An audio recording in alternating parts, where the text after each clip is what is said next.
To all my friends, family, and classmates who were surprised when I became a Christian, this is my story. This is my journey. These are the events that led me to follow Jesus. Shalom, I'm Reverend Kristan, and welcome to Rivers of Living Water.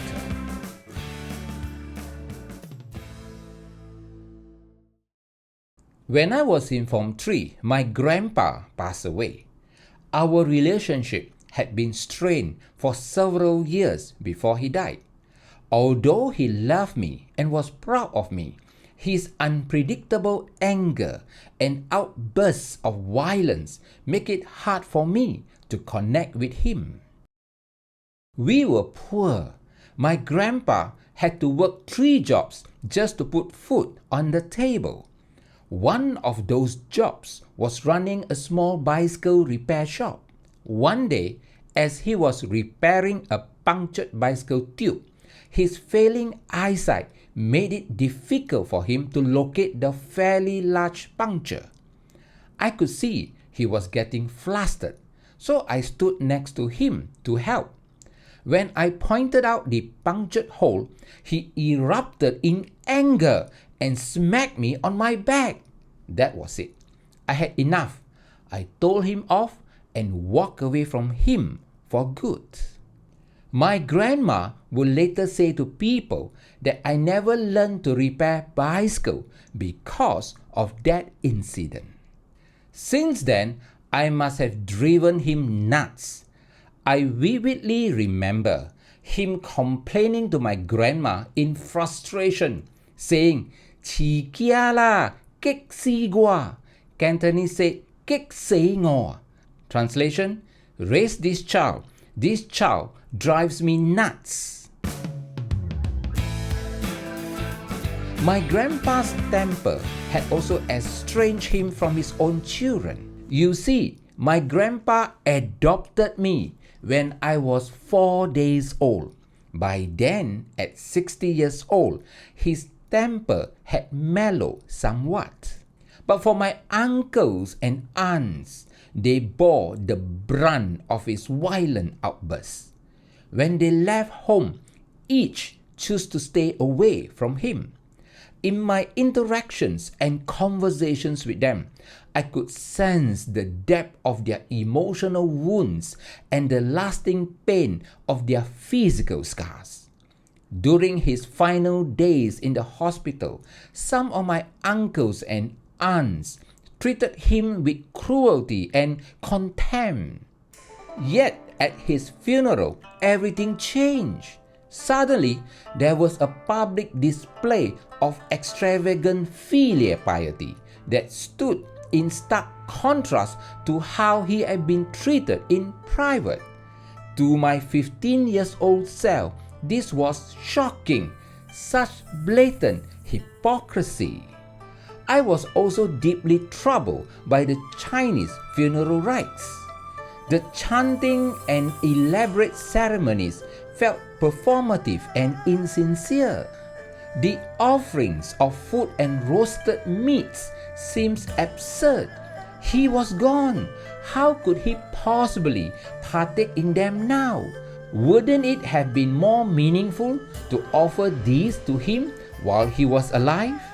Burning paper houses, cars, servants, and other items for his afterlife comfort felt hollow, especially given how miserably poor he had been during his lifetime. The exorbitant cost of securing a proper burial ground with good feng shui, supposedly for the prosperity of future generations, felt like blatant exploitation.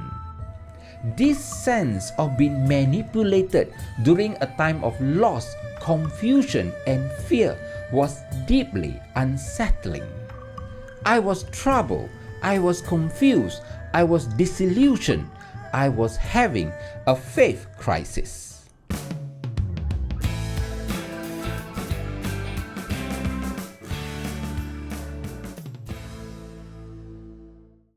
In retrospect, I could have abandoned my faith in religion altogether, but I didn't.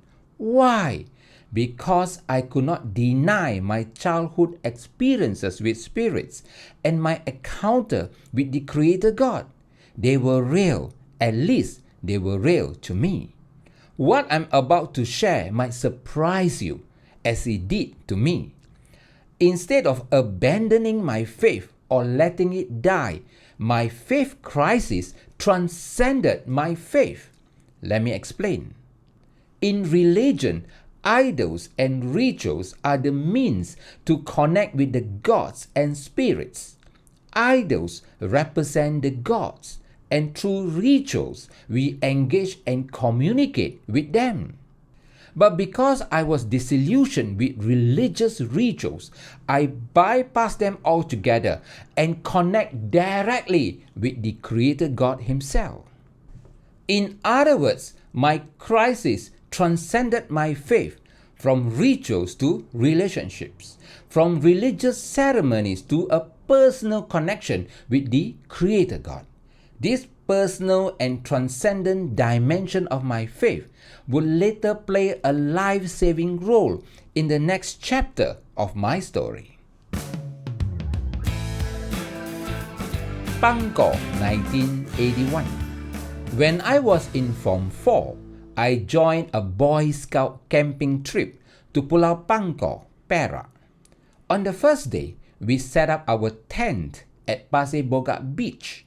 The next day, we planned to camp at Pangkor Laut, a smaller island about 1.6 kilometers off the main island. From our campsite, we could see it across the water. By providence, a fisherman approached us and offered to ferry us to Pangkor Laut. The following day, after lunch, we broke camp. When the fisherman arrived with his boat, we were taken aback. It was small, more like a narrow sampan with an outboard engine at the end. However, he quickly reassured us of his safety. We loaded our backpacks and tent at the front, and the 12 of us scrambled for seats, sitting either on planks across the boat's width or on the frame itself. The boat sat low in the water, barely 4 to 6 inches above the surface. Water pooled at the bottom, which the fisherman casually bailed out while assuring us that it was normal. There was no life jackets on board. The weather was perfect as we departed Pasir Bogak Beach, hot sun and blue skies. Halfway, someone needed to pee. What? Anyway, the fisherman stopped the boat in the middle of the canal so our friend could awkwardly relieve himself over the side. As we near Pulau Simpan on our right, the weather turned. The sky darkened and a thunderstorm rolled in. The waves grew rough and the boat bobbed violently. Alarmed, the fisherman slowed the engine and tried to steer through the waves, but the boat was no match for the storm. A large wave struck the boat, filling it with water. The small boat started to sink. Some of us jumped into the sea, while others clung to the boat as it submerged. Backpacks floated around, tossed by the waves. Panic set in. Someone yelled, "Help! Help!" Another shouted, "Grab the guitar and hang on!" Others clung desperately to floating bags. Amidst the chaos, our friend who had earlier needed to pee screamed, "Shark! Shark!" But it was just a black plastic bag floating nearby. Thank God. Of the 12 of us, only 7 could swim. We were 600 meters from the nearest shore on Pangkor Laut. 5 of us began swimming towards the shore. Meanwhile, 4 of us, Peter, James and John and I, stayed on the bow of the sunken boat, battling relentless waves. Peter and I struggled to keep James and John afloat as they repeatedly slip off the edge of the boat. In the chaos, John later recounted that he and James began singing Christian songs between gulps of salty seawater. The fishermen decided to rescue John first, swimming with him to the shore. While he was gone, Peter and I worked tirelessly to keep James afloat. When the fisherman returned, he brought back large pieces of styrofoam he had found on the island. Peter helped James climb onto one of the styrofoam boards, and together they paddled towards the shore. With James now safe, I mustered all my strength and started swimming. In the water, I met Simon, and together we inched towards the island. For those who couldn't swim, 3 were saved. John was rescued by the fishermen. James, with Peter's help, paddled to shore on a styrofoam board. Nicholas stayed afloat by clinging to a football he had brought to the camp, eventually being washed ashore by the waves. However, Wilson and Lucas remained stranded in the open sea. They clung desperately to a bright red petrol tank, their only means of staying afloat. From the shore, we watched helplessly as the waves carried them farther out into the Straits of Malacca. Just as despair began to take hold, Barnabas, one of the 5 swimmers, made a bold decision to swim back and save one of them. But before he could reach them or face the heartbreaking choice of whom to rescue, help arrived.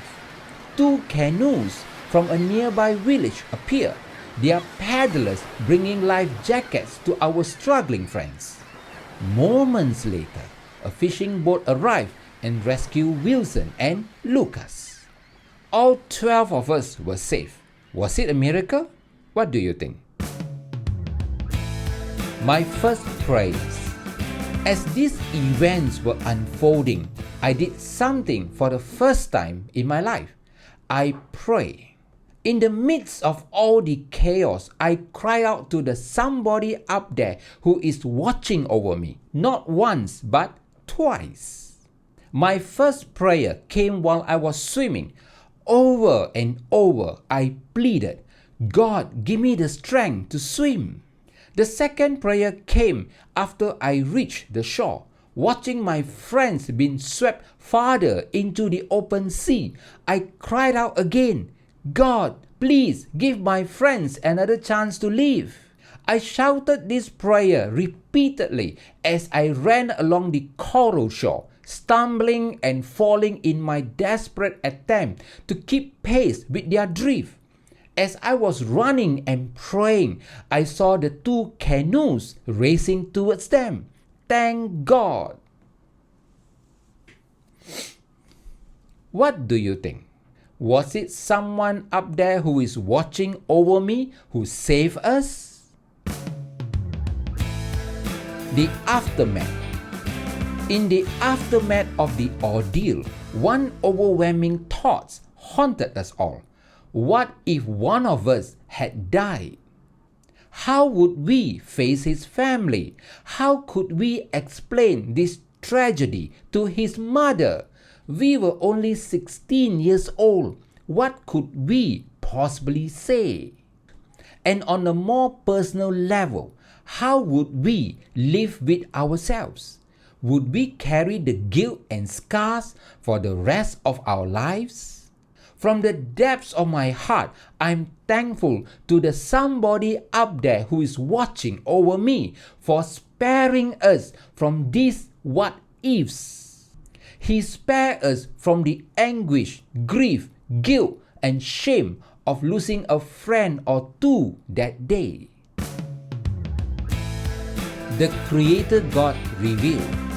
Less than a year later, in Form 5, shortly after Easter, the Creator God, the somebody up there who is watching over me, finally revealed himself to me. That, however, is a story for another video.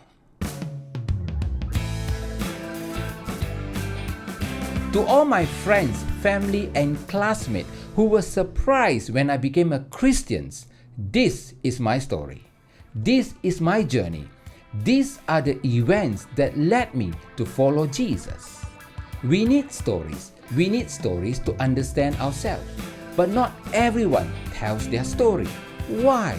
In my next video, we will explore why some of us hesitate to tell our stories. You might find some of the reasons resonate with you, and perhaps you can decide to do something about it. See you in the next video. To God be the glory.